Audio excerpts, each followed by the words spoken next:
ด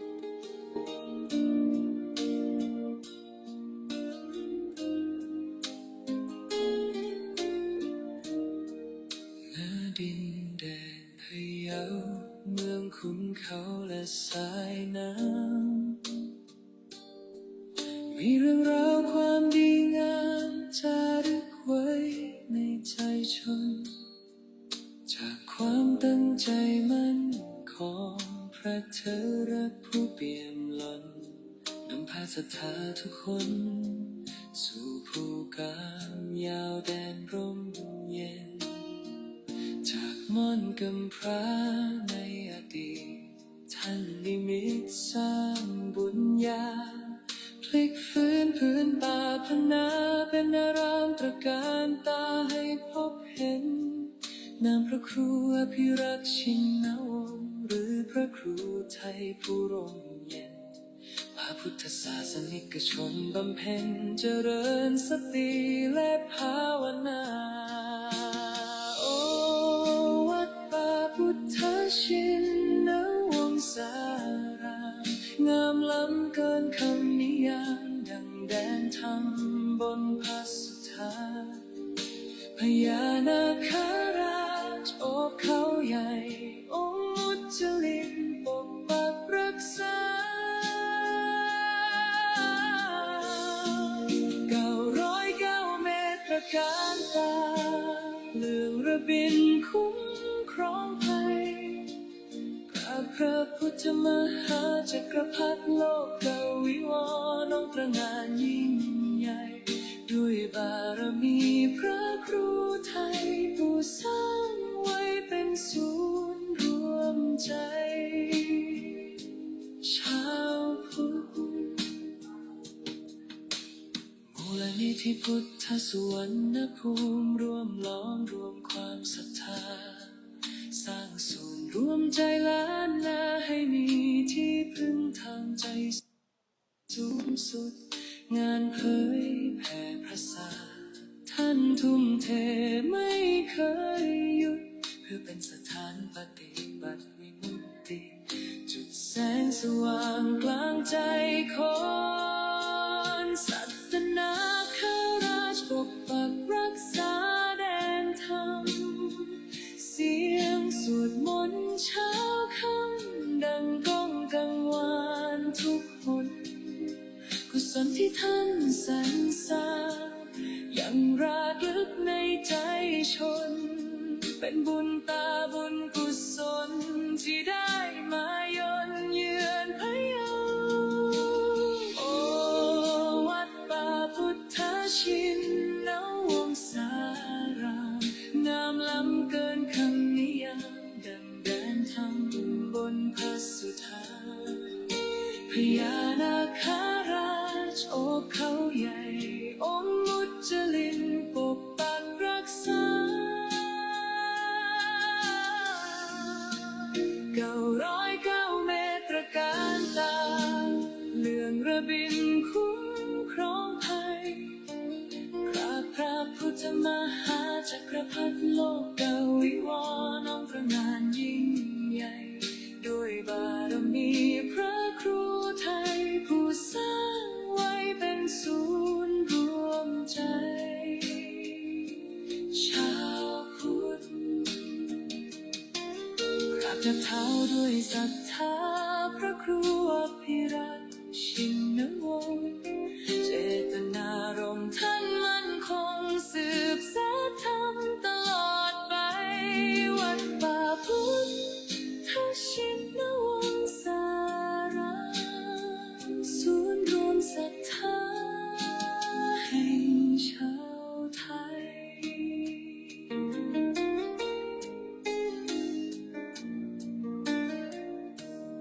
จบด้วยเสียงระฆังเบาๆกังวาน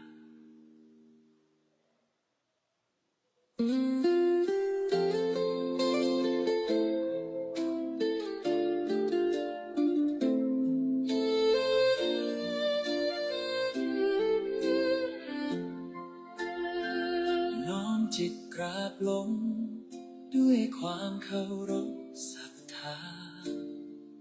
วันมงคลเวียนมาสิ ศิษยานุศิษย์พร้อมใจกันจากวัดพิชยญาติการาม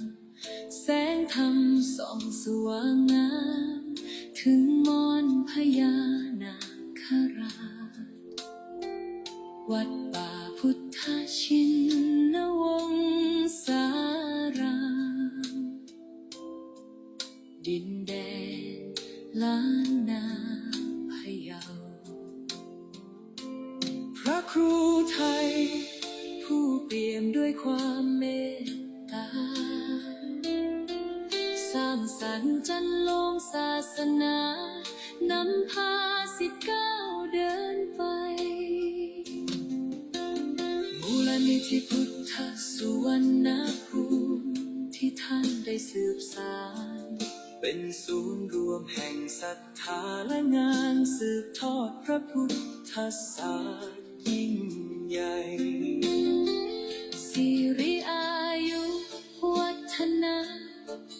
วันเกิดพระครูไทย6 เมษายนมหามงคลชัย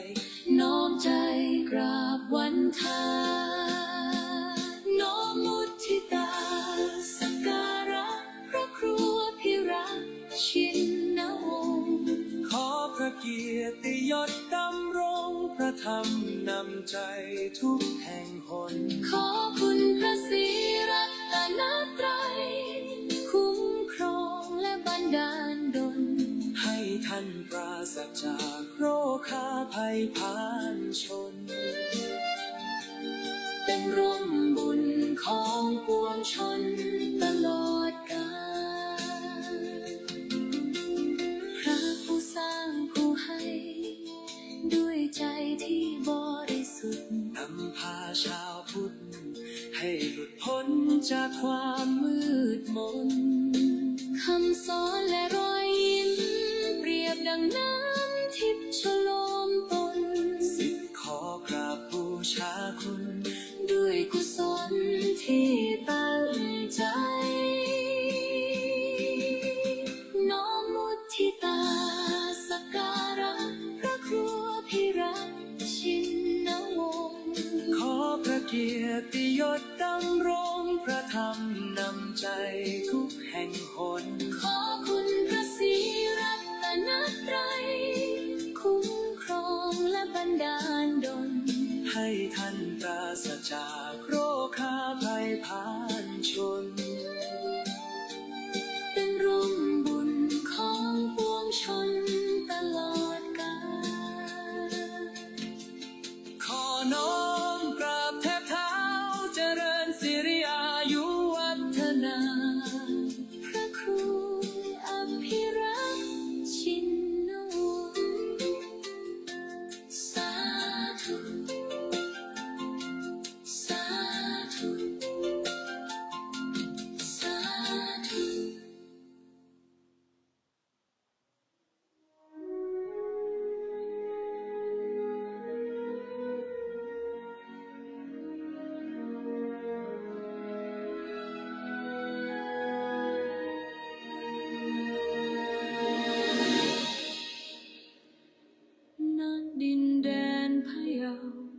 เมืองคุณเขาและสายน้ำมีเรื่องราวความดีงามจากไว้ในใจชนจากความตั้งใจมั่นของพระเถระผู้เปี่ยมล้นนำพาศรัทธาทุกคนสู่ภูกามยาวแดนร่มเย็น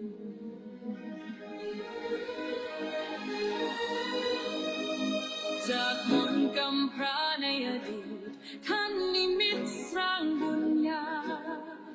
พลิกฟื้นพื้นป่าพนาเป็นอารามตระการตาให้พบเห็นนามพระครูอภิรักษ์ชินวงศ์หรือพระครูไทยผู้ร่มเย็นพาพุทธศาสนิกชนบำเพ็ญเจริญสติและภาวนา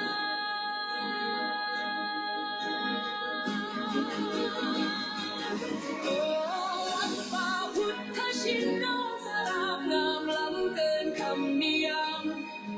ดังแดนทำบุญ สุธาพญานาคราชโจเขาใหญ่องค์มุนจลินปกปักรักษา909 เมตรการตาเรื่องระบินคุ้มครองภัยกราบพระพุทธมหาจักรพรรดิโลกวิวรณ์องค์ตระหง่านยิ่งใหญ่ด้วยบารมีพระครูไทยผู้สร้างไว้เป็นศูนย์รวมใจชาวพุทธมูลนิธิพุทธสุวรรณภูมิรวมล้อมรวมความศรัทธา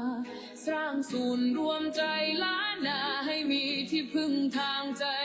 สูงสุดงานเผยแผ่ประสาทท่านทุ่มเทไม่เคยหยุดเพื่อเป็นสถานปฏิบัติวิมุตติดุจแสงสว่างกลางใจคน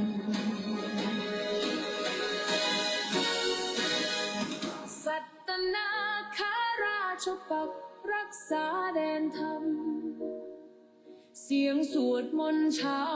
คำดังก้องกังวานทุกคนนอบน้อมในพระรัตนตรัยอันมีคุณพระพุทธคุณพระธรรมคุณพระสงฆ์ขอถวายความอาลัยในหลวงพ่อเจ้าประคุณสมเด็จพระพุทธชินวงศ์องค์อดีตเจ้าวาดวัดพิชัยญาณขอโอกาสได้ถวายความเคารพในพระมหาเถรานุเถระเพื่อนกัลยาณมิตรเพื่อนกัลยาณธรรมทุกรูปทุกท่าน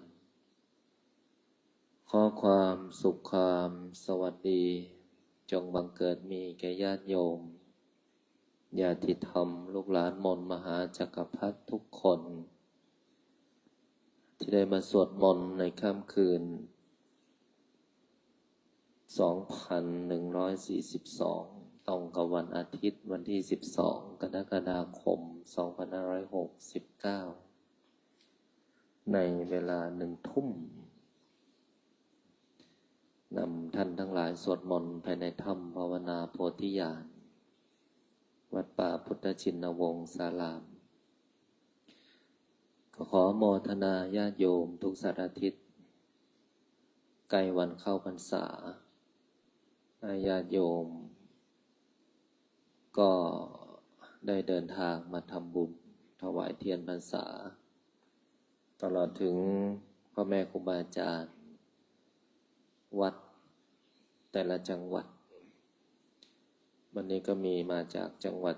เชียงใหม่เชียงราย101พระสงฆ์ที่นำมาถวายเทียนพรรษา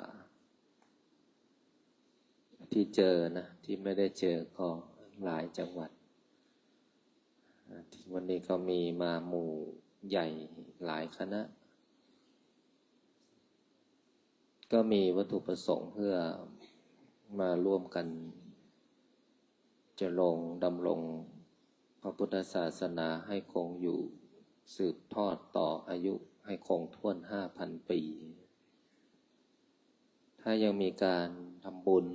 มีการให้ทานมีการรักษาศีลมีการปฏิบัติธรรมและยังรักษาขนบธรรมเนียมประเพณีที่เคยทำกันมาตั้งแต่สมัยพุทธกาลตลอดถึงสมัยปัจจุบันที่ยังคงอยู่นั่นหมายถึงว่าความงดงามในบุญความศรัทธาที่มั่นคงถึงแม้ว่าจะมีเรื่องราวอะไรมากมายที่ทำให้พวกเราสั่นคลอนศรัทธา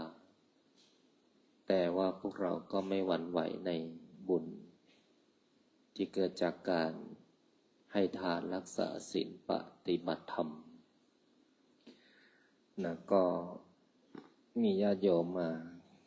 กันในแต่ละวันก็ขออนุโมทนาบุญกับญาติโยมทุกคนตลอดถึงญาติโยมลูกหลานมนต์มหาจักรพรรดิที่ได้สวดมนต์กับอาจารย์ทุกคืนไม่ว่าเราจะอยู่ที่ไหนทำอะไรเวลา1 ทุ่มก็เป็นเวลานัดหมายกับการสวดมนต์ไม่ว่าเราจะเหน็ดเหนื่อยสักแค่ไหนพวกเราก็ไม่หยุด ถึงแม้พระอาจารย์ไม่ได้นำสวดพวกเราก็สวดเองได้แต่ถ้าเรามีเวลาที่มาสวดด้วยกันในโลกออนไลน์ในช่วงเวลา1 ทุ่ม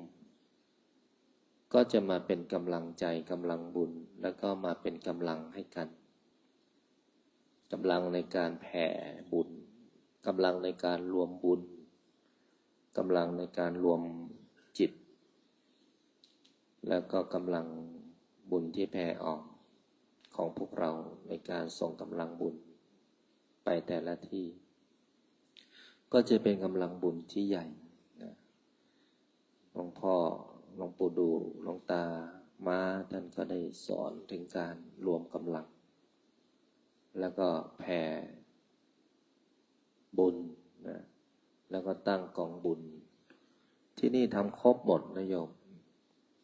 นะถ้าโยมมาที่วัดป่าพุทธชินวงศ์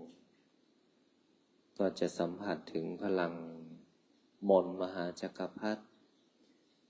สัมผัสกำลังจิตที่ตั้งกองบุญของพ่อแม่ครูบาอาจารย์นะซึ่งหลวงตา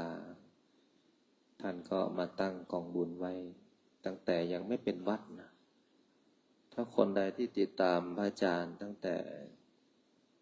เริ่มแรกทำหรือเริ่มติดตามตั้งแต่ยังไม่ได้ทำก็จะเห็นความเปลี่ยนแปลงไปทุกวันทุกเดือนทุกปี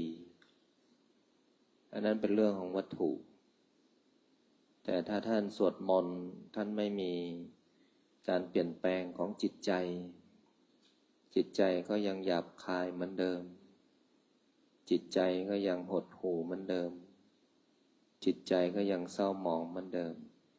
จิตใจก็ไร้กำลังเหมือนเดิมอันนี้ไม่เกิดผลนะเมื่อคืนมีคณะโยมมาสวดมนต์ก็ถามว่าโยมมาจากไหนมาจากแพร่สวดมนต์กับหลวงตาก็ถามว่าสวดมนต์มากี่ปีจะ20 ปีแล้วว่างั้นไอเรา2,000 กว่าคืนในกี่ปีอาจารย์วัชระ2,100 กว่าคืนในกี่ปีจะ4 ปีแล้วเพราะว่าอาจารย์นำสวดออนไลน์พอๆกับการสร้างวัด6 ปีแล้วเหรอโอ้อาจารย์วัชระตกเลขเนี่ย กี่ปี6 ปีโอ้โหโยมอันนี้นับได้นะไอ้ที่ไม่ได้นับในอีกกี่คืนที่มันล่วงเลยไปนั้นพวกเราสวดมนต์ออนไลน์นี่ที่พระอาจารย์นำสวดแต่ละคืนคืนนี้ก็ 2,142 คืน6 ปีนะไอ้ที่ไม่ได้นำสวดอีกแล้วก็ไอ้ที่สวดก่อนหน้านั้นอีกล่ะเมื่อคืนมีโยมสวด20 กว่าปีเวลาคนที่สวดมนต์นานๆเนี่ยพลังงานจะแน่นเวลาเราตั้งกองบุญอะไรรวมพลังจะดีและเวลาเราสวดมนต์กับคนที่กำลังจิตดีกำลังบุญดีก็เหมือนเราดูหนังจีนกำลังภายในน่าจะเคยไปอยู่วัดเซาหลินมาแต่ละรูปนี้ไม่ค่อยเดินเหาะเหินเดินอากาศจีวรปิวสบงไปทางอังสาไปทางจีวรไม่ต้องพูดถึงบางรูปเนี่ยอยู่บนต้นไม้ก็มีใช่ไหมเนี่ยน่าจะไปอยู่วัดเซาหลินมาก่อนดวงจิตเดิมกลับมาเกิดประเทศไทยใช่ป่ะจีวรไม่ค่อยอยู่กับที่เป็นเนนเนี่ยต้องเดินใช่ไหมลูกวันนี้หลวงพ่อใช้จานบินตามยังตามไม่ทันเลยใช่ไหม เนนขุนจุ้นกับเนนอะไรออโต้ใช่ไหมลูกวันนี้มีเครื่องบินบินตามไหมฮะโอ้ขนาดหลวงพ่อใช้เครื่องบินบินตามไม่ทันเพราะสามเณรมีกำลังภายในวิ่งหลบทันปุ๊บเลยหายไปเลยโยมเนนที่นี่ไม่ธรรมดาเนนเศร้าหลินก็เป็นวัยของเขาถ้าพระอาจารย์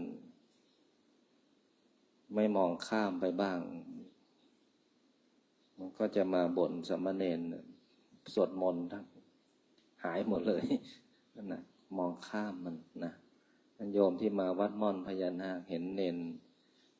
จีวรบินก็อย่าไปนินทาเนนนะ เด็กนะโยมอายุ7 ปี 8 ปี 9 ปีกว่าจะลงตัวนู่นแหละอายุ13 14 15นู่นแหละแล้วมันก็จะไปเจออีกวัยหนึ่งเขาเรียกว่าวัยรุ่นวัยกำลังแตกหนุ่มไอ้วัยพวกนี้กำลังเปรี้ยวเลยนะวัยกำลังแตกหนุ่ม18 19 20นี่วัยคึกขนองอยู่กับที่ไม่ได้ละใช่ไหมเนี่ยฮะเริ่มแตกหนุ่มแล้วก็จะไปพ้นอีกทีนู่นแหละ30 กว่านั่นแหละแล้วก็จะเข้าสู่วัยทองแล้วทีนี้50 40เนนใช่ไหมทีนี้ก็อยู่ได้หรือไม่ได้ก็อยู่ที่บุญของแต่ละลูกนั้นพวกเราอยู่ด้วยกันสวดมนต์มาทั้งพระทั้งเนนทั้งญาติโยมที่สวดมนต์อย่าให้วันเวลาที่เราสวดสูญเปล่าโดยที่เราไม่รู้สึกอะไรกับการสวดมนต์ต้องได้ต้องรู้สึกต้องบันทึกและต้องเป็นพลังงานคลื่นเดียวกันถ้ามันไม่ใช่คลื่นเดียวกันเนี่ยสมัยก่อนพระอาจารย์ก็ไม่เคยรู้นะเวลาจะไปกราบหลวงพ่อเจ้าประคุณสมเด็จพระพุทธชินวงศ์เนี่ยถ้าวันไหนสวดมนต์นั่งสมาธิวันนั้นคุยกับหลวงพ่อนานวันไหนที่ไม่ค่อยสวดมนต์เพราะเราก็ไม่ใช่อะไรไม่ใช่พระอายุมากรับใช้หลวงพ่อก็ยังเป็นเนรอย่างเงี้ยนะวันไหนที่ไม่สวดมนต์ไม่ทำสมาธิจิตวอกแวกเนี่ยคุยไม่กี่คำแต่วันไหนที่สวดมนต์ทำสมาธิโอ้คุยกันยาวเลยเพราะมันมีเรื่องให้ถามที่เป็นเรื่องของการสวดมนต์ถามที่เป็นเรื่องของการทำสมาธินั้นเราจะเห็นว่าคนที่สวดมนต์กับหลวงตามาเนี่ยเขาไม่ถามนอกเรื่องหรอกแล้วก็ไม่ถามเรื่องไร้ประโยชน์ถามในเรื่องที่สวดมนต์แล้วก็ถามเรื่องราวกับการที่เราสวดมนต์แล้วได้อะไรรู้สึกยังไงแก้ยังไงนั้นพวกเราผู้มาปฏิบัติธรรมวัดป่าพุทธชินวงศ์สารามนะแต่พวกเราก็ไม่นอกกรอบไม่นอกเรื่องเพราะพวกเราทำตามพ่อแม่ครูบาอาจารย์ที่ท่านสอนธรรมนำปฏิบัตินั้นไม่ว่าพระสงฆ์องค์เณรญาติโยมที่มาสวดมนต์เขาเรียกว่าเป็นคลื่นเดียวกันคนที่คนละคลื่นคนที่ไม่สวดมนต์เขาก็ไม่เข้ากลุ่มเขาก็จะไปอยู่กลุ่มอีกกลุ่มหนึ่งนะไม่ใช่เราไม่มีคนคบนะไม่ใช่เราไม่มีเพื่อนนะโยมบางคนถามหลวงตาบอกว่าทำไมโยมสวดมนต์ทำไมเพื่อนเริ่มไปทีละคน2 คนสุดท้ายสามีโยมไม่อยู่กับโยมแล้วไปคนละทางแล้วเงี้ยหลวงตาก็บอกว่าดีนะโยมไปถูกทางแล้วนะ เพราะว่าพลังงานเนี่ยมันก็จะไปคนละทางถ้าเราไม่อยู่ในคลื่นเดียวกัน นะแต่ถ้าเราสวดมนต์เราแผ่ออกให้สามีให้ภรรยาให้ลูกให้เพื่อนให้เวทเทวดาที่ดูแลรักษาตัวของเราบ้านของเราเคหสถานก็จะเป็นพลังงานเดียวกันอย่างคนที่มาที่นี่ก็ได้ยินเสียงสวดมนต์บทมหาจักรพรรดิไม่ต้องถามเลยว่าที่นี่สวดมนต์จักรพรรดิหรือไม่ต้องถามเพราะเข้ามาวัดได้ยินเสียงสวดมนต์แล้วเพราะไม่ต้องตั้งคำถามเลยว่าที่นี่สวดจักรพรรดิหรือไม่เพราะคนที่สวดมนต์จักรพรรดิเขาจะรู้เลยว่าอ๋อเข้ามาแล้วรู้สึกได้เหมือนโยมเข้ามาเจอความสงบเนี่ยบางคนเข้ามาแล้วไม่อยากกลับเพราะมาแล้วรู้สึกสงบเพราะสถานที่มันสงบก่อนที่สถานที่สงบเราต้องเคลียร์พลังงานของคนก่อนโยมนะของคนก่อนแต่แน่นอนเราอยู่กับคนไม่มีความสงบหรอก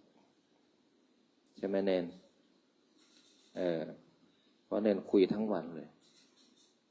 ไม่รู้หาเรื่องอะไรมาคุยกันใช่ไหมแต่ก็สนุกดีเพราะไม่เหงาเนี่ยใช่ไหมความสงบกับความสนุกกับความไม่เหงาถ้าเราแบ่งจิตได้แบ่งอารมณ์ได้แล้วก็รู้อารมณ์แล้วก็ทรงอารมณ์แล้วก็คุมอารมณ์โยมถ้าไม่คุมนี่โยมเลี้ยงลูก2 คนวุ่นวายนะแต่นี่กี่คนนะเกือบ20เลย อาจารย์วัชระนี่ต้องพาไปโรงเรียนต้องพาไปโรงพยาบาลอย่างเงี้ย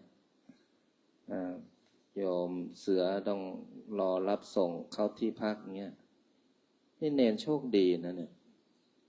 ใช่ไหมโชคดีที่แม่เอามาปล่อยไว้ที่วัดนะ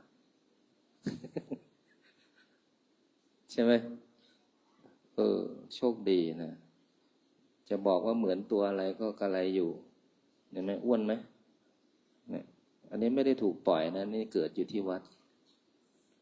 ใช่ไหมลูกเนี่ยนั้นพวกเราโชคดีหลวงพี่ก็พาพวกเราสวดมนต์หลวงพี่บางรูปเขาก็ใช้กำลังก็คือดูแลความสะอาดเรียบร้อยกุฏิเสนาสนะป่าเขาลำเนาภัยนะที่ไหนรกรุงรังหลวงพี่ก็ไปช่วยกันพัฒนาให้ที่นั้นสะอาดสะอ้านอย่างหลวงพี่ชนเนี่ยนักรบมาเกิดบาดแผลเต็มตัวที่โดนบาดแผลเพราะอะไรรู้ไหมอะไรนะโดนก้อนหินบ้างโดนต้นไม้บ้างแต่ท่านก็มีความสุขถึงแม้ว่าเจ็บแค่ตัวแต่ใจไม่เจ็บแต่ถ้าเจ็บใจแล้วอยู่ที่ไหนก็ไม่มีความสุขหรอกอันนี้เจ็บตัวแต่ว่าใจมีความสุขเพราะได้พัฒนาวัดจำไว้นะเนนใช่ไหมแต่เนนที่ไม่อาบน้ำนี่ดิ อาบไปยังตอนนี้ตอนนี้ก็เริ่มพัฒนาละกลิ่นไม่ค่อยมีละนะอยู่กับเด็กก็เหมือนเด็กไปเลยทุกวันนี้ นายโยมนะดังนั้นเราสวดมนต์เราต้องเป็นพลังงานที่ดีแล้วก็อยู่กับคนที่สวดมนต์เราอยู่กับใครเราก็จะได้ซึมซับแบบนั้นนะเพราะเวลาเราเหลือน้อยโอกาสเรามีไม่มากชีวิตเราก็สั้นไม่มีใครอยู่ยาวหรอกมันก็ต้องเจ็บต้องแก่ต้องตายสุดท้ายบุญที่พวกเราทำเนี่ยก็ตามติดตามเราทุกภพชาติเมื่อเรากลับมาอีกถ้ายังเกิดนะถ้ายังเกิดก็ต้องเวียนว่ายเวียนมาเวียนพบเวียนเจอสุดท้ายก็เวียนจากและพบเป็นของคู่กันแต่ขอให้จากดีไปดีมาดีแล้วก็อยู่ดีเพราะเราทำแต่ความดีไม่ดีก็อยู่ที่ตัวเราทำนั้นการสวดมนต์การปฏิบัติธรรมการภาวนาทำไปเถอะโยมสมัยก่อนฉันเป็นเนน หลวงพ่อท่านชอบการปฏิบัติท่านบอกให้เนนไปสวดมนต์ท่านบอกให้เนนไปทำสมาธิท่านบอกให้เนนไปพัฒนาวัดก็ทำตามคำสั่งแต่ไม่รู้ว่าได้อะไรแต่เมื่อเราอยู่อีกช่วงหนึ่งของวัยเราจะรู้เลยว่าสิ่งที่เราทำมาในวันนั้นเราไม่เสียดายเลยเพราะเราฟังเราเชื่อและเราทำและเราจึงได้วันนี้ไม่เสียดายถ้าวันนั้นไม่ทำวันนี้จะเสียดายมากนะเพราะเรารู้เราจึงเข้าใจวันนั้นกับวันนี้เราจึงไม่เสียดายกับชีวิตที่เราเป็นอยู่และจะเป็นอยู่และไปได้อีกเท่าไหร่ไม่รู้ไม่มีใครรู้หรอกรู้ว่าวันนี้เราสวดมนต์ด้วยกันอีกค่ำคืนหนึ่งในค่ำคืนที่2,100 กว่าคืนเนี่ยแล้วเวลามันจะอีกนานอีกยาวนานอีกกี่พันคืนไม่รู้นะก็ขอให้พวกเราท่านทั้งหลายได้รักษาชีวิตโอกาสเวลาของตัวเองไว้มีพบก็มีจากเป็นจากดีจากตายจากอยู่มันก็ถึงเวลาก็ต้องผ่านพบและจากกันอยู่ดีไม่วันนี้หรือวันหน้าแต่ขอให้พวกเราเก็บพลังงานดีๆขึ้นพลังงานที่ดีนะขอให้พวกเรามีความสุขกับการสวดมนต์ในค่ำคืนของวันนี้พุทธังชีวิตังเมปุญเชมิธัมมังชีวิตังเมปุญเชมิสังฆังชีวิตังเมปุญเชมิพุทธังวันธามิธัมมังวันธามิสังฆังวันธามิโคอุปัชฌาย์อาจาริยโกนังวันธามิมาตาปิตุโกนังวันธามิพันไตสิกขาโกนังวันธามินะโมตัสสะภะคะวะโตสัมมาสัมพุทธัสสะนะโมตัสสะภะคะวะโตอะระหะโตสัมมาสัมพุทธัสสะนะโมตัสสะภะคะวะโตสัมมาสัมพุทธัสสะพุทธังสรณังคัจฉามิธัมมังสรณังคัจฉามิสังฆังสรณังคัจฉามิทุติยมปิพุทธังสรณังคัจฉามิทุติยมปิธัมมังสรณังคัจฉามิทุติยมปิสังฆังสรณัง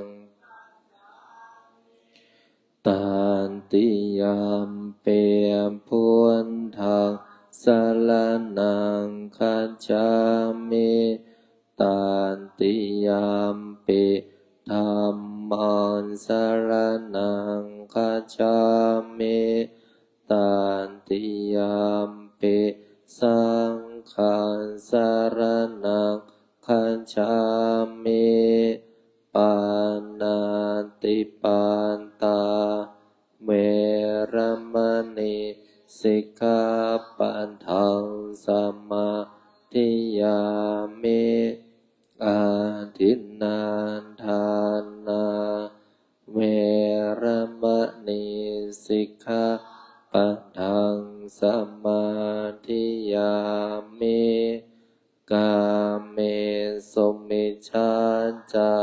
ราเวรมณีสิกขาปะทังสมาโมสาวาทาเวรมณีสิกขาปะทังสมาธิยามิสุราเมรยามัชฌัปปมาเวรมณีสิกขาปะทังสมาธิยามิอิมานิปัญจ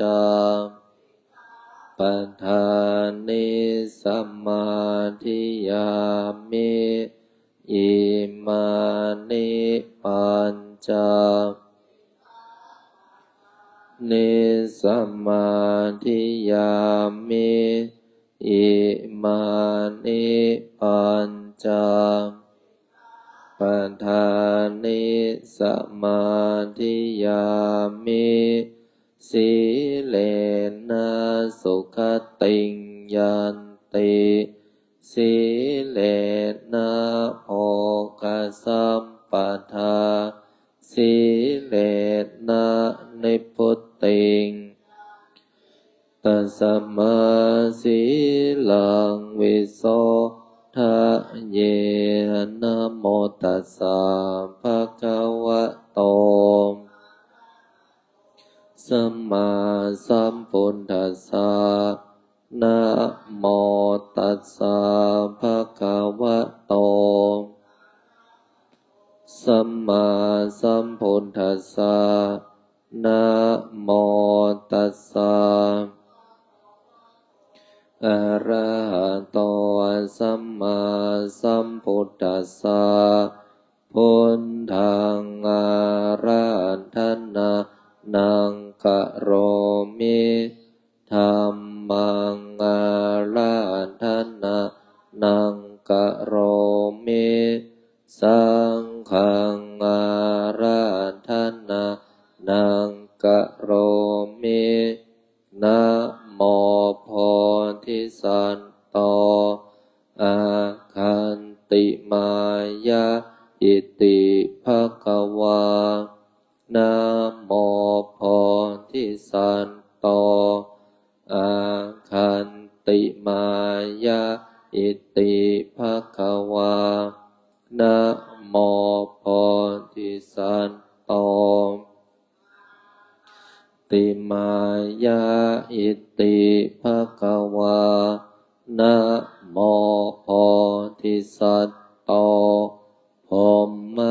ปัญโยนะโมโพธิสัตว์โตพรหมปัญโยนะโมโพธิสัตว์โตพรหมปัญโยโยโทโสโมหจิตเตนะพุทธมายากรรมธรรมเมกะตังโทสังสัพพะปังวินาสันตุโยโทโสโมหจิตเตนะธัมมะสัมมิงปาปะกะโตมายากรรมธรรมเมกะตังโท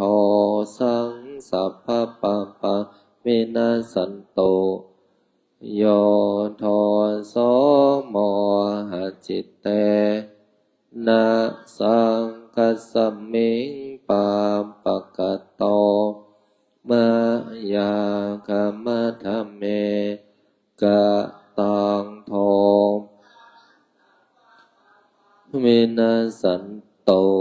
นะโมตัสสะภะคะวะโตสัมมาสัมพุทธัสสะนะโมตัสสะภะคะวะโตอะ ธัสสะ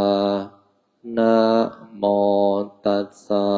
ภะคะวะโตอะระหะโตสัมมา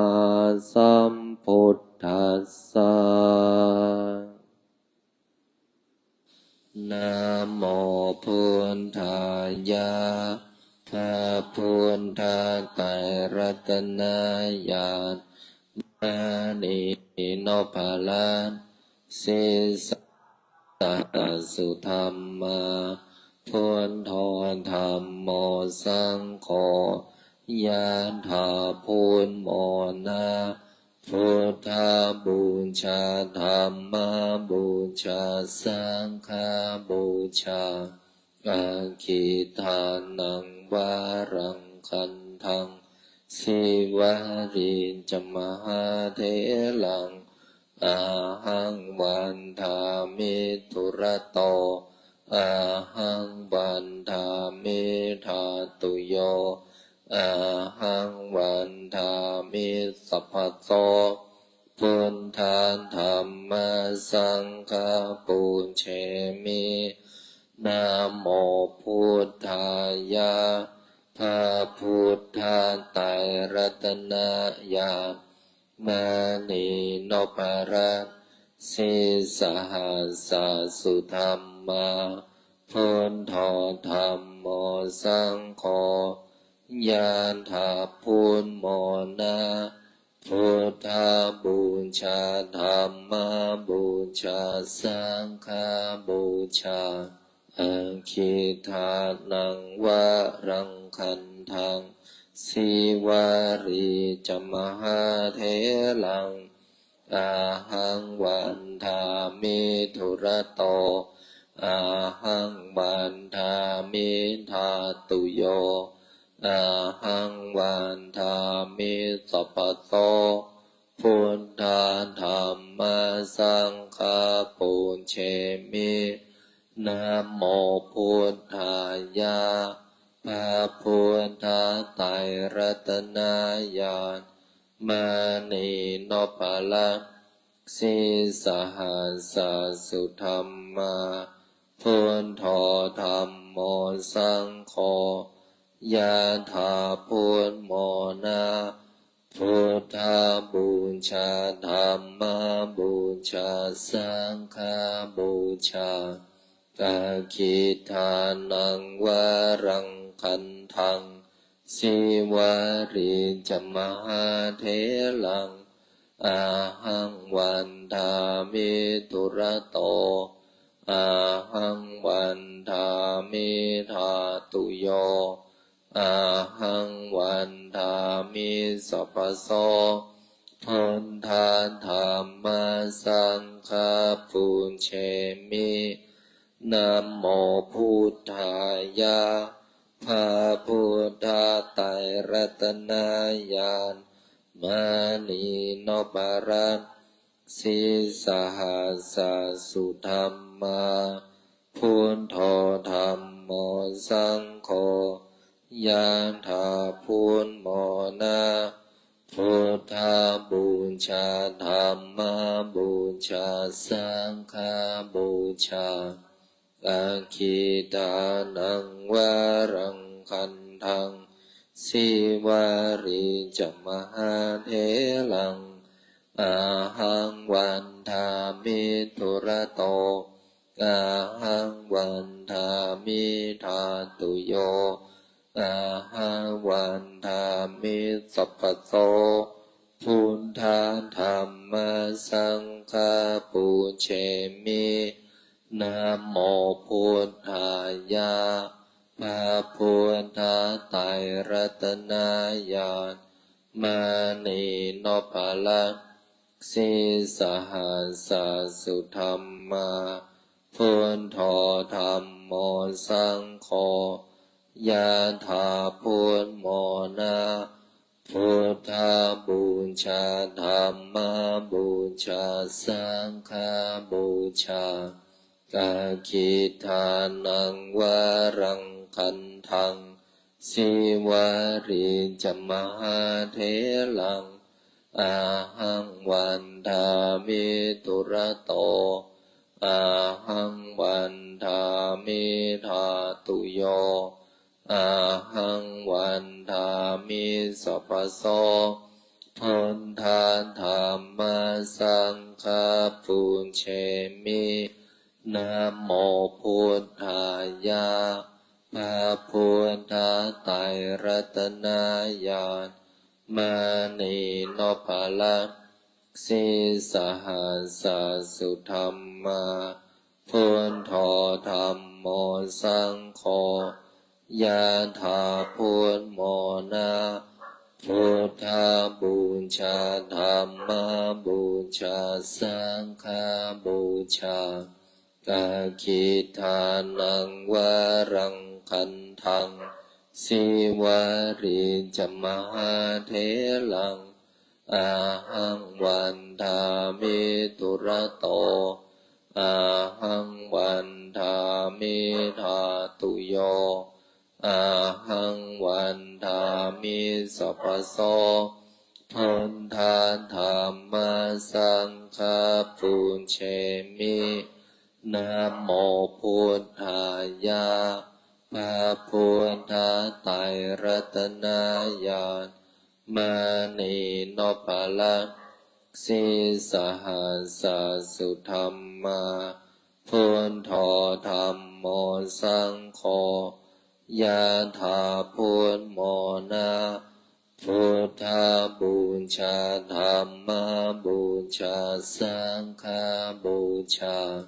กาคิทานังวารังคันทังสิวาริจมหาเถลังอาหังวันทามิตุระโตอาหังวันทามิธาตุโยอาหังวันทามิสัพพโสพุทธาธัมมาสังฆาปุญเชมินะโมพุทธายะพระพุทธไตรรัตนญาณมานีโนภลักสิสหัสสุธรรมาพุทโธธัมโมสังโฆยะถาพุทโมนะพุทธาบูชาธัมมาบูชาสังฆาบูชา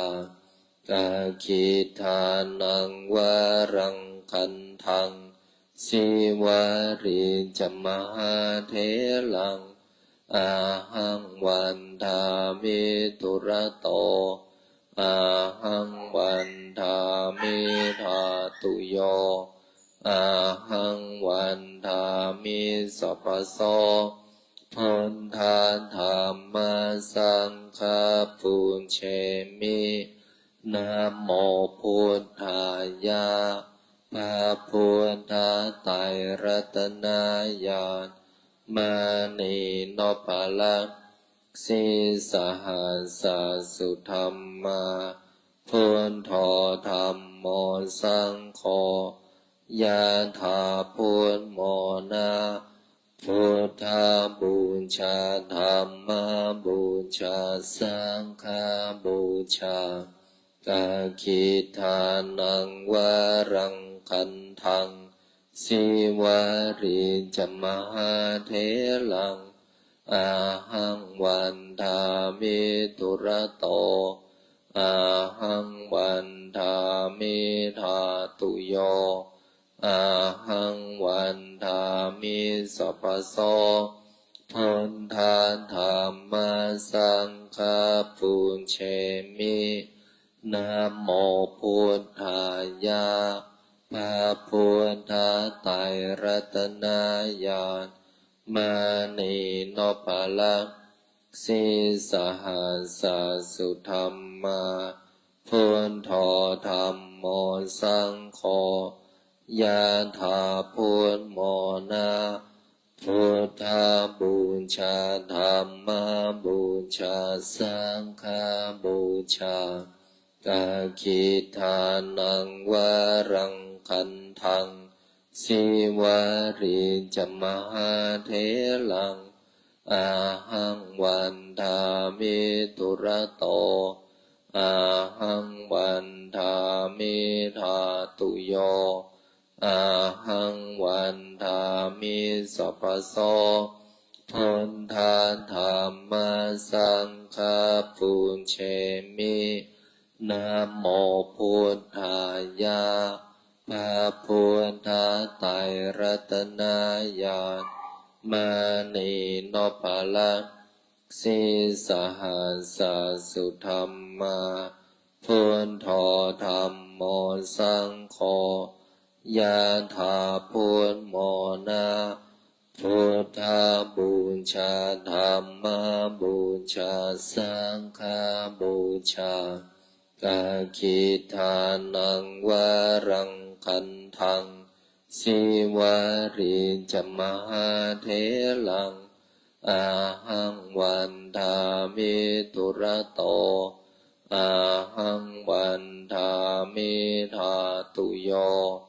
อาหังวันทามิสัพพโสพุทธาธัมมาสังฆาปุญเชมินะโมพุทธายะพระพุทธไตรรัตนญาณมานีโนภลังสิสหัสสุธรรมาพุทโธธัมโมสังโฆยะถาพุทโมนะพุทธบูชาธัมมบูชาสังฆบูชากาคิทานังวารังคันทังสิวาริจมหาเถลังอาหังวันทามิตุระโตอาหังวันทามิธาตุโยอาหังวันทามิสัพพโสพุทธาธัมมาสังฆาปุญเชมินะโมพุทธายะพระพุทธไตรรัตนญาณมานีโนภลังสิสหัสสุธรรมาพุทโธธัมโมสังโฆยะถาพุทโมนะพุทธบูชาธัมมบูชาสังฆบูชากาคิทานังวารังคันทังสิวาริจมหาเถลังอาหังวันทามิตุระโตอาหังวันทามิธาตุโยอาหังวันทามิสัพพโสพุทธาธัมมาสังฆาปุญเชมินะโมพุทธายะพระพุทธไตรรัตนญาณมานีโนภลังสิสหัสสุธรรมาพุทโธธัมโมสังโฆยะถาพุทโมนะพุทธบูชาธัมมบูชาสังฆบูชากาคิทานังวารังคันทังสิวาริจมหาเถลังอาหังวันทามิตุระโตอาหังวันทามิธาตุโยอาหังวันทามิสัพพโสพุทธาธัมมาสังฆาปุญเชมินะโมพุทธายะพระพุทธไตรรัตนญาณมานีโนภลังสิสหัสสุธรรมาพุทโธธัมโมสังโฆยะถาพุทโมนะพุทธบูชาธัมมบูชาสังฆบูชากาคิทานังวารังคันทังสิวาริจมหาเถลังอาหังวันทามิตุระโต อาหังวันทามิธาตุโยอาหังวันทามิสัพพโสพุทธาธัมมาสังฆาปุญเชมินะโมพุทธายะพระพุทธไตรรัตนญาณมานีโนภลังสิสหัสสุธรรมาพุทโธธัมโมสังโฆยะถาพุทโมนาพุทธาบูชาธัมมาบูชาสังฆาบูชากาคิทานังวารังคันทังสิวาริจมหาเถลังอาหังวันทามิตุระโตอาหังวันทามิธาตุโยอาหังวันทามิสัพพโสพุทธาธัมมาสังฆาปุญเชมินะโมพุทธายะพระพุทธไตรรัตนญาณมานีโนภลังสิสหัสสุธรรมาพุทโธธัมโมสังโฆยะถาพุทโมนาพุทธาบูชาธัมมาบูชาสังฆาบูชากาคิทานังวารังคันทังสิวาริจมหาเถลังอาหังวันทามิตุระโตอาหังวันทามิธาตุโยอาหังวันทามิสัพพโสพุทธาธัมมาสังฆาปุญเชมินะโมพุทธายะพระพุทธไตรรัตนญาณ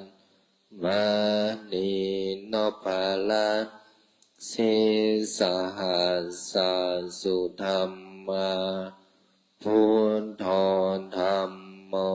สังโฆยะถาพุทโมนาพุทธาบูชาธัมมาบูชาสังฆาบูชาอาคิทานังวารังคันทังสิวาริจมหาเถลังอาหังวันทามิตุระโตอาหังวันทามิธาตุโยอาหังวันทามิสัพพโสพุทธาธัมมาสังฆาปุญเชมิ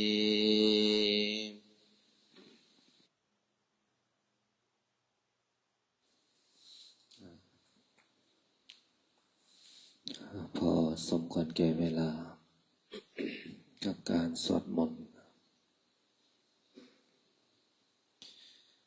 ต่อจากนี้ให้พวกเราท่านทั้งหลายได้เข้าสู่การทำสมาธิเท้าขวาทับเท้าซ้ายมือขวาทับมือซ้ายตั้งตัวให้ตรงตัวตรงหน้าตรงหลังตรงคอตรง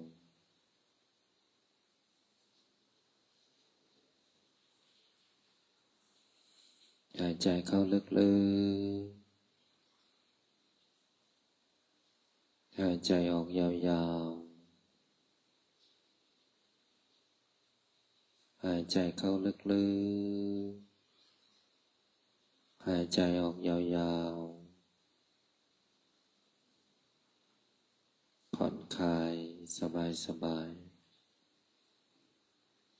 ๆไม่เพ่งไม่เก่งมีสติอยู่ที่ลมหายใจ ดูลมหายใจเข้าพุทหายใจออกโทลมที่แผ่วเบาหรือลมหายใจที่หยาบหายใจหยาบก็คือหายใจที่ยังดังอยู่แต่ถ้าหายใจที่แผ่วเบาจนละเอียดมากจนหายใจรู้สึกแผ่วบางเบาสงบภายในจิตเหมือนเราสวดมนต์วันไหนที่เราสวดมนต์ดีกับสวดมนต์ได้กับสวดมนต์เป็นมันต่างกันทุกคนสวดมนต์เป็นหมดเพราะพูดภาษาคนเหมือนกันภาษาบาลีที่สวดอักขระพยัญชนะที่สวดก็คือฟังจนคุ้นหูมองอ่านออกเขียนได้อันนี้เขาเรียกว่าสวดมนต์เป็น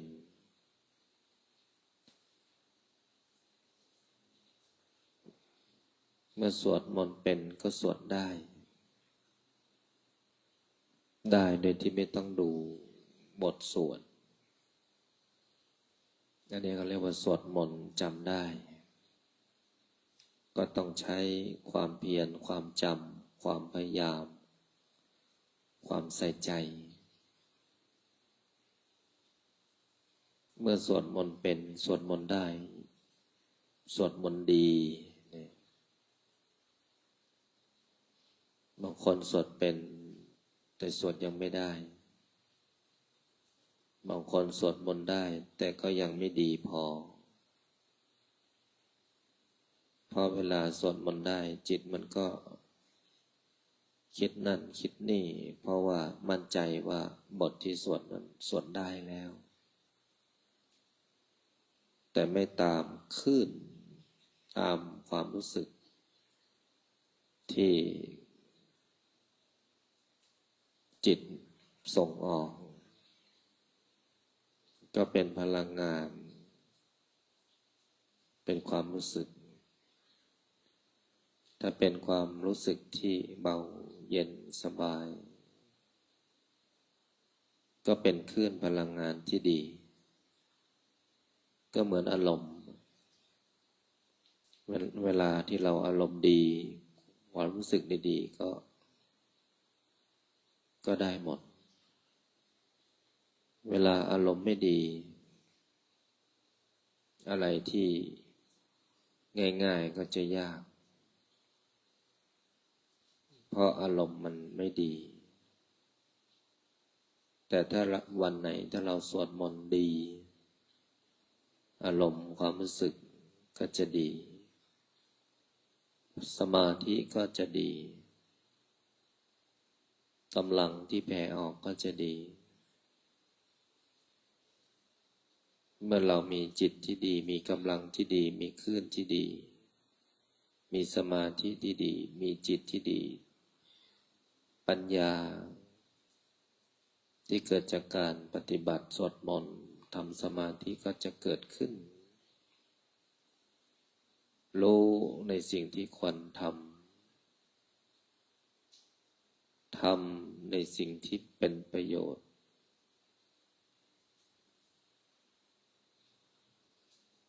เมื่อทำในสิ่งที่เป็นประโยชน์เนี่ยมันก็จะเป็น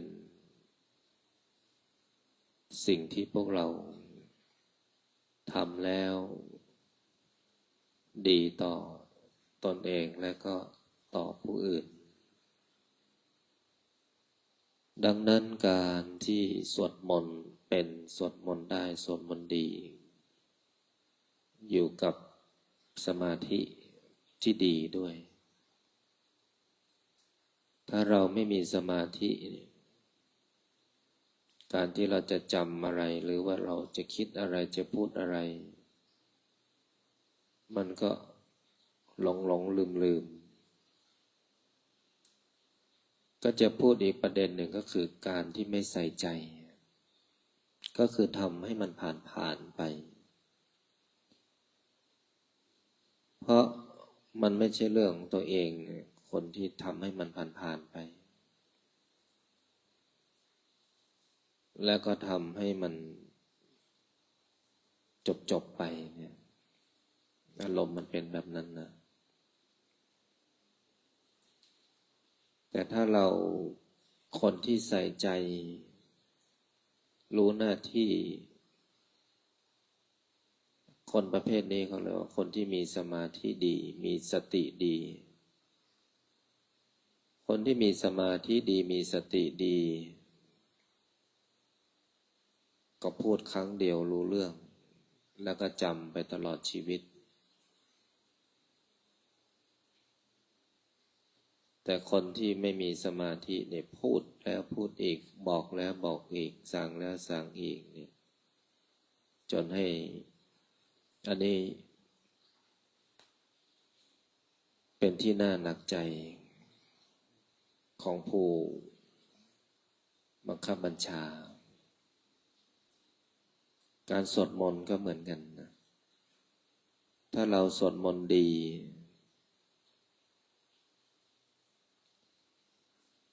จิตมันก็เบาที่หลวงตาท่านสอนอยู่เสมอสวดให้เบาถ้าเราสวดมนต์ยังไม่เป็นสวดมนต์ยังไม่ได้สวดมนต์ยังไม่ดีเนี่ยอารมณ์เบามันไม่เกิดท่านจะสวดกี่วันกี่คืนกี่ปีก็แล้วแต่นะถ้าจิตท่านยังไม่ดีเนี่ยท่านจะไม่พบกับความสงบหรอกคนเพิ่งเคยสวดแต่จิตเขาดีเนี่ยเขาได้เลยเขาไม่ต้องเป็นเขาได้เลยแล้วเขาได้ดีด้วยเพราะเขาเชื่อเขาฟังเขาทำคนที่ได้ดีมักจะเป็นคนที่ฟังเชื่อทำแล้วก็สิ่งสำคัญการน้อมมันจะมาคู่กับการถ่อมตนคนที่มีการถ่อมตนหรืออ่อนน้อมหรือน้อมเนี่ยมันจะมาคู่กันนะพระเนนเขาฟังไว้ด้วยถ้าอ่อนน้อมถ่อมตนก็จะเป็นผู้ที่น่ารักถ้าแข็งกระด้างกระเดือกกระด้างก็เหมือนจิตที่ยังหยาบอยู่จิตที่มันหยาบคายมันก็จะเป็นจิตที่ยังไม่อ่อนไม่น้อมไม่ถ่อมแล้วก็ยังเป็นจิตที่ยังไม่ดีเสียเวลาที่มานั่งสวดเสียเวลาที่มาบวชนะอันนี้เป็นคำพูดที่พระอาจารย์ได้ถูกฝึกมาถูกสอนมาเรามีพ่อแม่ครูบาอาจารย์ดีมีหลวงปู่หลวงตาที่ยังมีชีวิตอยู่พร่ำสอนอบรมแต่เสียดายว่าเราไม่ได้อะไรจากท่านที่ท่านพูดไม่ได้อะไรจากที่ท่านนำทำไม่ได้อะไรในสิ่งที่ท่านนำพาให้พวกเราไปได้ดีอันนี้เสียดายโอกาสงั้นพวกเราสวดมนต์เป็นสวดมนต์ได้สวดมนต์ดีจิตก็ดีจิตก็ละเอียดจิตก็เบาจิตก็สงบจิตก็เย็นจิตทรงพลังเพราะจิตทรงอารมณ์ถ้าพวกเราทำได้แบบนี้1 คน2 คน3 คนหรือ1 รูป2 รูป3 รูปไม่ต้องเอาปริมาณแต่เอาจิตที่ดีถ้าเอาปริมาณเนี่ยมันก็ได้แค่ปริมาณแต่ไม่ได้คุณภาพนั้นพระรูปไหนเนรรูปไหนที่จิตดีสวดมนต์เป็นได้ดี ลังงานก็ดีเนี่ยโยมคนไหนพลังงานไม่ดีพลังงานไม่ดีก็จะถูกคัดไม่ใช่วัดคัดหรือพระอาจารย์คัดนะพลังงานของคัดพลังงานที่นี่นั้นพวกเราทุกคนสวดมนต์ให้เป็นกำลังให้กันจำไว้อารมณ์เป็นสิ่งสำคัญเราสวดมนต์เราต้องอารมณ์ที่ดีแล้วก็พลังงานเบาๆเย็นๆสิ่งสำคัญก็คือการน้อมที่หลวงปู่หลวงตาท่านสอนเอาน้อมเนี่ยน้อมกำลังอยู่ๆเราจะมาน้อมขอกำลังถ้าเราไม่น้อมด้วยศรัทธาหนึ่งเดียวเป็นไปไม่ได้หรอกยิ่งเราแข็งกระด้างกระเดือกกระด้างพูดซ้ายไปขวาพูดขวาไปซ้ายพูดทีเถียงทีเป็นผู้รู้มากกว่าครูบาอาจารย์ไม่เจริญหรอกรู้มากเกินไปไม่ใช่ดีมากเกินไปนะคนที่ดีมากเกินไปไม่มีปัญหาแต่คนที่รู้มากเกินไปรู้ดีกว่าพ่อแม่ครูบาอาจารย์นะจบทุกรายนั้นการถ่อมเนื้อถ่อมตนการอ่อนน้อมถ่อมตนการมีจิตที่ดีเป็นสิ่งที่ดีต่อพวกเราที่กำลังเข้าไปอยู่ในพลังงานที่ดีดังนั้นพระอาจารย์จึงได้กล่าวอยู่เสมอว่าจิตที่ดีไม่จำเป็นต้องมีปริมาณที่ดีถ้าจิตดีทุกรูปทุกคนที่มาสวดมนต์ได้จิตที่ดีจิตเย็นจิตเบาจิตสงบเป็นพลังงานบวกพวกเราจะมีความสุขมากกับการสวดมนต์และการทำสมาธิและการแผ่เมตตาแล้วก็การอยู่ร่วมกันกับหมู่คณะไปในทิศทางเดียวกันเนี่ยเป็นสิ่งที่ดีต่อทุกคนและก็ขอให้พวกเราจงรักษาอารมณ์และก็จิตดีจิตสบายเย็นเบาสงบ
พอสมควรแก่เวลาให้พวกเราท่านทั้งหลายได้ถอดถอนกายออกจากสมาธิ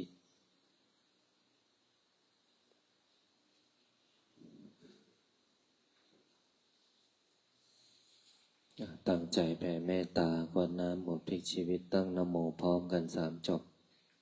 นะโมตัสสะภะคะวะโตอะระหะโตสัมมาสัมพุทธัสสะนะโมตัสสะภะคะวะโตอะระหะโตสัมมาสัมพุทธัสสะนะโมตัสสะภะคะวะโตอะระหะโตสัมมาสัมพุทธัสสะพุทธังสรณังคัจฉามิพระพุทธเจ้าเป็นที่พึ่งเป็นสรณะ ของข้าพเจ้าธัมมังสรณังคัจฉามิพระธรรมเป็นที่พึ่งเป็นสรณะของข้าพเจ้าสังฆังสรณังคัจฉามิพระสงฆ์เป็นที่พึ่งเป็นสรณะของข้าพเจ้าสิทธัตโธอะสะโมโลเกพระพุทธเจ้าอันมีพระนามว่าสิทธัตถะพระพุทธเจ้าไม่มีผู้อื่นผู้ใดเสมอเปี่ยมในโลกนะโมโพธิสัตว์โตอาคันติมายะอิติภควาสิริวิชโยนะโมพุทธายะอิมินากตะปุญเยนะด้วยอำนาจบุญกุศลที่เกิดจากการให้ทานรักษาศีลปฏิบัติธรรมสวดมนต์บทมหาจักรพรรดิทำสมาธิแผ่เมตตากวดน้ำบทพลิกชีวิตในค่ำคืนนี้ขอน้อมถวายเป็นพุทธบูชาธรรมบูชาสังฆบูชาและขอน้อมถวายแด่ครูบาอาจารย์อันมีหลวงปู่ทวดสมเด็จพระพุทธาจารย์โตผมบรังสีครูบาเจ้าศรีวิชัยนักบุญแห่งล้านนาหลวงปู่ดูเจ้าของหม่นมหาจักรพรรดิหลวงพ่อเกษมหลวงพ่อคูณหลวงพ่อเจ้าประคุณสมเด็จพระพุทธชินวงศ์สมศักดิ์อุปสัมมะมหาเถระองค์อดีตเจ้าอาวาสวัดพิชัยญาณทุกรูปและหลวงตาม้าเป็นที่สุดและขออุทิศน้อมถวายเป็นพระราชกุศลแด่ดวงทิพวิญญาณของอดีตบุรพมกษัตริย์ไทยทุกพระองค์ทุกสมัยและขอน้อมถวายเป็นพระราชกุศลแด่พระบาทสมเด็จพระวชิรเกล้าเจ้าอยู่หัวพระบรมวงศานุวงศ์ทุกพระองค์และขออุทิศน้อมถวายเป็นพระราชกุศลแด่ดวงทิพวิญญาณของสมเด็จพระนางเจ้าสิริกิติ์พระบรมราชินีนาถพระบรมราชชนนีพันปีหลวงและขออุทิศถวายเป็นพระกุศลแด่สมเด็จพระเจ้าลูกเธอเจ้าฟ้าพัชรกิติยาภาและขออุทิศแด่ดวงวิญญาณของสมเด็จเจ้าพระยาบรมมหาพิชัยญาณทัดบุญนาคผู้สร้างวัดพิชัยญาณขอส่วนผลบุญนี้จงสำเร็จแก่บิดามารดาอันมีชื่อว่า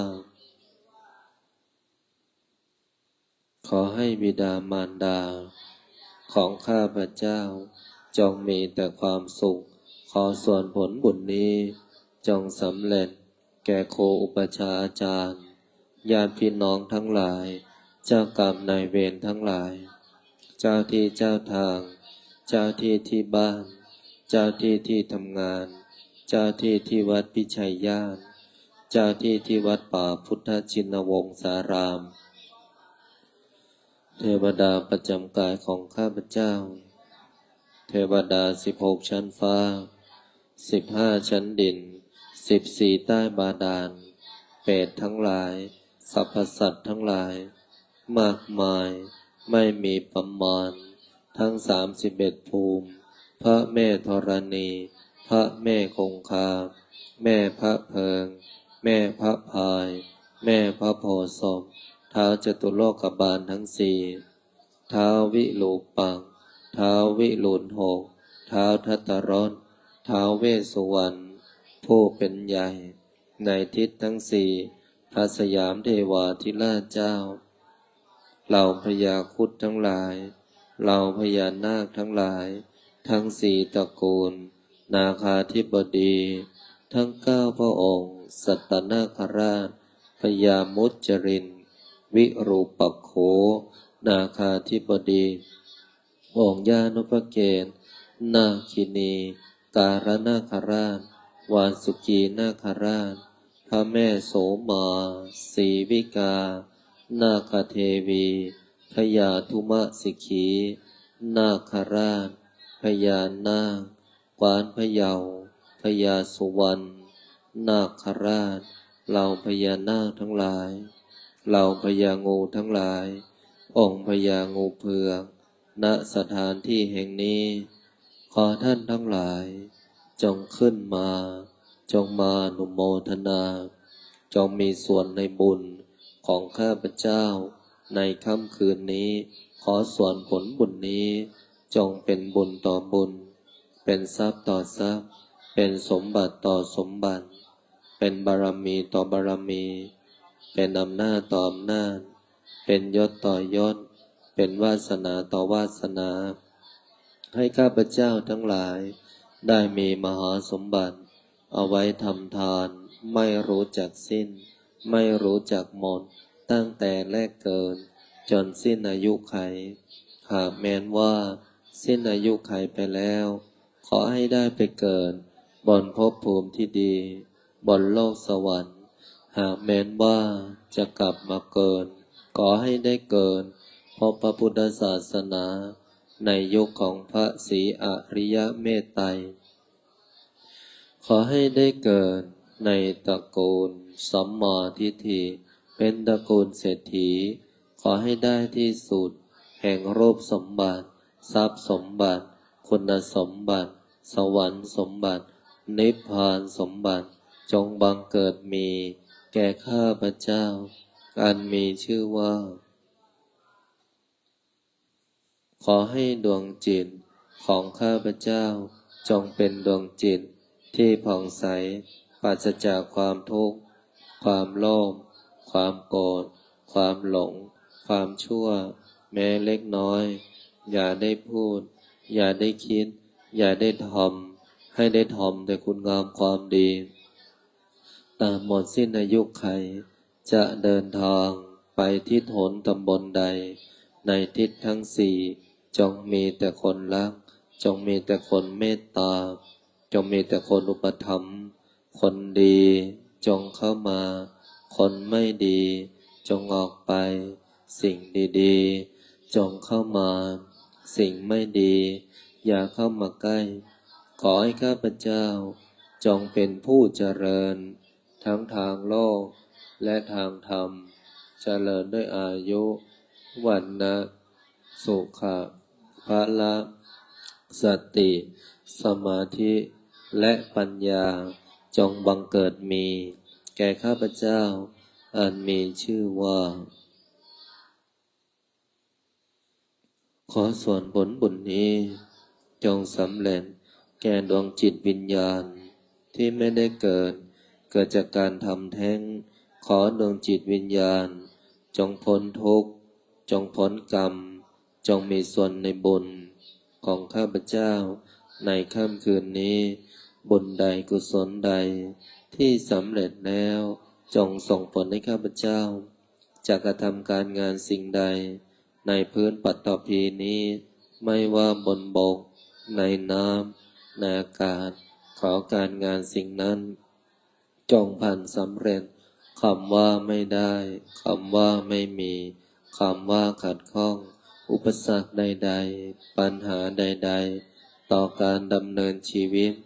การงานการเงินบริวารสุขภาพโรคร้ายโรคเวรโรคกรรมที่รักษาไม่หายจงบารายหายสูญจากตัวของข้าพเจ้าขอให้คำอธิษฐานจิตกวดน้ำบทพลิกชีวิตในค่ำคืนนี้จงมีฤทธิ์มีเดชมีอานุภาพทันตาเห็นติดตัวตามข้าพเจ้าไปทุกภพทุกชาติตราบกระทั่งเข้าสู่พระนิพพานนิพพานะปัจจโยโหตุ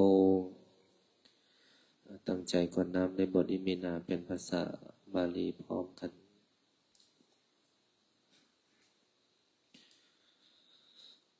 อิมินาบุญญากรรมเมนาอุปัชฌายาคุณุตตลาจาริโยปกาลาจามาตาสุริโยจันติมาราชาคุณาวันตานาราปิจาพัมมามาราชาอินทาจาวัตายาโมมิตามนุสัจจมัจจตาเวริกาปิจาสัพเพบุญญาณิปกตานิเมสุขันจติวิทังเทนโตมาตังอิมินาบุญญากรรมเมนาอิมินาอุทิเสนาจักขิปะหังโสทานังเยสันตาเนยินาธัมมายาวะนิพพานะโตมัมมนะสันโตชาโตภะเวภะเวอุจุจิตตังสติปัญญาสันเลโควิริยมกัสสังฆตุนจาเวเยสุเมปุตตาทิปาวาโรนาโถธัมโมโอปัญเจกาพุทโธจะสังโฆนาโถตาโลมะมันเตโสกัสสังลาภันตุมาสัมเพพุทธสัมเพธัมมาสัมเพสังฆาปะรัมปันตามปัญเจกานันอรหันตานันจะเตเจนาลังพันธามิสัมปันโสสัมเพพุทธสัมเพธัมมาสัมเพสังฆาปะรัมปันตาปันจะยามพลังอรหันตานันจะเตเจนารังพันธามิสัมปัสโสสัมเพพุทธาสัมเพธัมสัมเพสังฆาปะรัมปันตาปันพลังอรหันตานันจะเตเชนารังธามิสัมปัสโสพุทธังอดิตามิธัมมังอดิตามิสังฆังอดิตามิขออำนาจบุญกุศลที่เกิดจากการสวดมนต์บทมหาจักรพรรดิทำสมาธิแผ่เมตตากวดน้ำหมดพลิกชีวิตในค่ำคืนของวันนี้บุญใดกุศลใดที่สำเร็จแล้วจงประสิทธิประทานพรให้ลูกหลานมนต์มหาจักรพรรดิทุกคนทุกท่านจงมีแต่ความสุขความเจริญนึกคิดทำปรารถนาสิ่งใดขอให้สิ่งนั้นผ่านสำเร็จสมความปรารถนาทุกประการอีกทั้งขอให้ทุกคนอย่าอดอย่าอยากอย่ายากอย่าจนให้มั่งมีร่ำรวยเงินทองมีสุขภาพร่างกายที่แข็งแรงมีอายุขัยที่ยืนยาวถึง100 ปีทุกท่านทุกคนเทอญ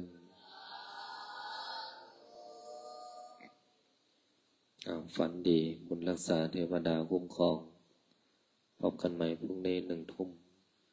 กราบลาพระรัตนตรัยพร้อมเพียงกันอรหังสัมมาสัมพุทโธภควาพุทธังภวันตังอภิวาเทมิสวากขาโตภควตาธัมโมธัมมังนัมมัสสามิสุปฏิปันโนภควโตสาวกสังโฆสังฆนามามิ